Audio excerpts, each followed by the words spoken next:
the Israel-Somaliland Convergence, and the New Horn of Africa. It took 34 years to break the stalemate, 34 years of existing as a functioning fiction. On this day, the geopolitical architecture of the Red Sea shifted fundamentally. This is not merely recognition. This is a realignment against emerging threats. Today, the world acknowledges reality. Somaliland is no longer in limbo.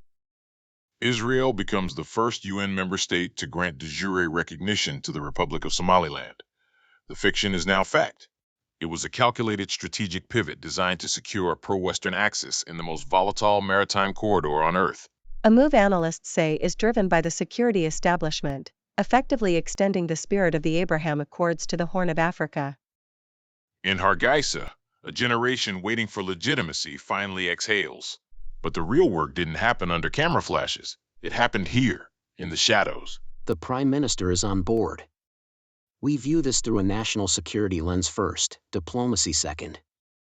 The dialogue had been ongoing for years. Hargeisa was desperate for a partner, brave enough to defy the African Union's inertia.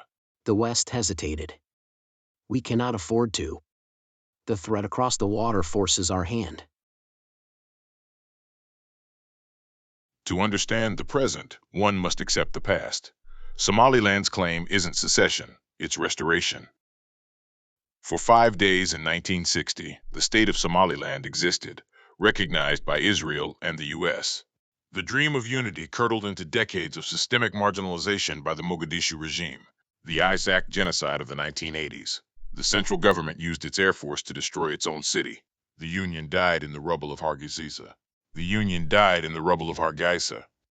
As Somalia disintegrated into anarchy, Somaliland redeclared its independence, restoring the 1960 borders. While Mogadishu burned, Hargeisa built. 8 peaceful elections, a separate currency, a functioning state in a region of chaos. Israel saw a kindred spirit. Somaliland was already defying convention. We understand the value of friends when the world pretends you don't exist. And the UAE's massive investment in Berbera provided a geopolitical infrastructure Israel could plug straight into. The Iron Swords War and the strangulation of the Red Sea. Since 2023, Iranian-backed Houthis turned a vital artery of global trade into a kill zone. The blockade is holding. Costs are skyrocketing. Eilat is vulnerable to asymmetric threats. Israel needed a counterbalance, a forward base. The Houthis control the eastern coast. We need the western coast. 740 kilometers of coastline along the Gulf of Aden. It's the natural forward deterrence platform. The threat isn't just missiles, it's connection. UN investigators confirmed it in 2025.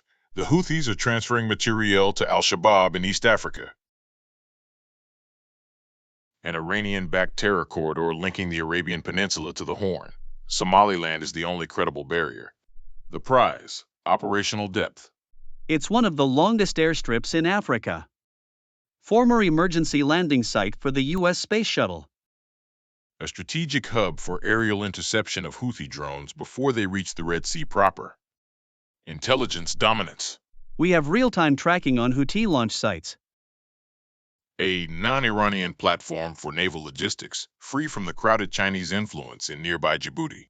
December 26, 2025. The day the map caught up to reality. The strategic realignment of the Horn of Africa has begun.